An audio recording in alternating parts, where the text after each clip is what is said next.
how it feels creating content as a newbie, it doesn't feel too bad. It feels quite straightforward, to be fair.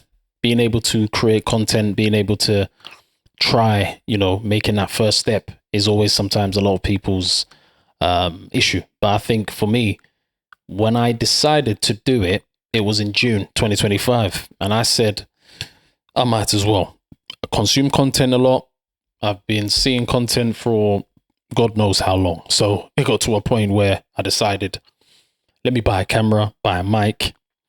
Let me just make a decision and see how this looks, how this comes across.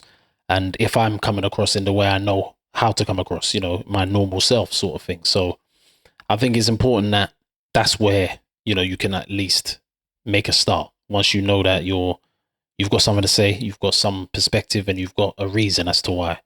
And you know exactly what platforms you want to put it on, whatever content that is. And yeah, it should be a seamless sort of transition once you are able to do it. I think for me, like I said, started in June, decided to buy the camera, decided to buy, my mic and make an attempt, because I think it got to a point where you start seeing exactly what's going on. You start seeing a bit more, let's just say you watch your content creators or you watch any kind of content. It gets to a point where, okay, I know what the sort of process is. I see what I see, you get to a point even where you feel like you're studying. You feel like you're studying people eventually. Once you start doing it, once you start making that attempt. So once you can do that, you make your process of what you're looking to say. You start looking at a few people that you normally will watch. You start analyzing them, studying them. Then by the time you know it, you start doing your own thing. Once you start doing your own thing, you will start seeing, okay, am I looking normal once I record? And if you can be honest with that, then you can make the next step. Then you start questioning, okay, how am I looking to, process this information that I want to speak on? You can write maybe a small script. If you're a freestyler, you can do it off the dome, freestyle, just say what you need to say about your specific points. But I think it's important to act as if somebody is there watching you or you're speaking to somebody. That's another way where I would say, it can make you feel a bit more comfortable. If there's any kind of, feeling of feeling uncomfortable, I think the best bet is to act like somebody is there watching you. And then you're there speaking to that person and you're just having a general conversation, because it can feel in your mind initially like, oh, how's this going to look?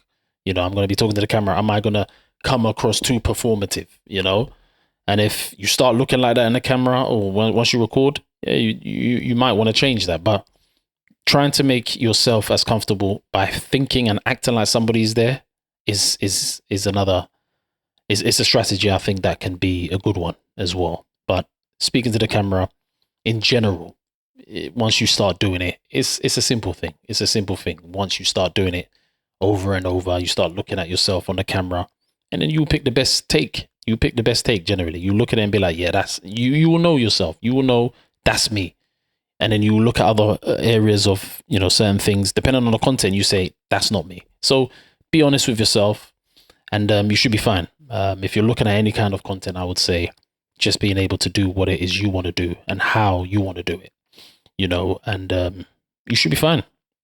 You should be fine, because I started buying all my equipment in June of this year, 2025, made that step, watched videos of, how to hook this up, how to put the camera here, how to do this, all these, tips about the angles and all that. I was like, boy, it's getting too much. Let me just set the camera up myself.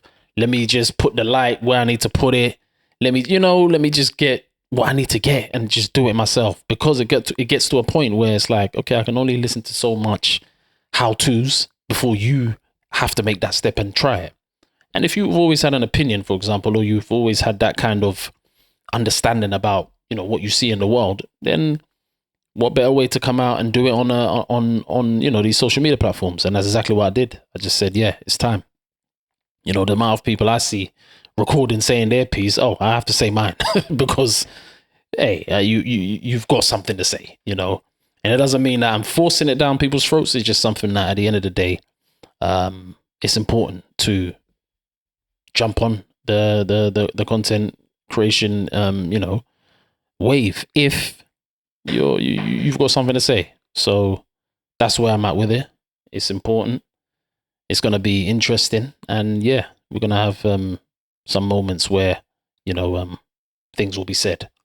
So I would advise, like I say, any person, anyone that wants to do this, to try it, do it, record it. Don't overthink it. Don't compare yourself to the people that have been in the game for many years, because they've got to a point by trial and error as well. You can look at them, take points off them, but don't compare your start to where they are going, because they've already had that, you know, process as well. You've got to make your own process, and then obviously you'll be able to have a story down the line. So that's how I look at it. Being able to do what you've got to do and be clear on that.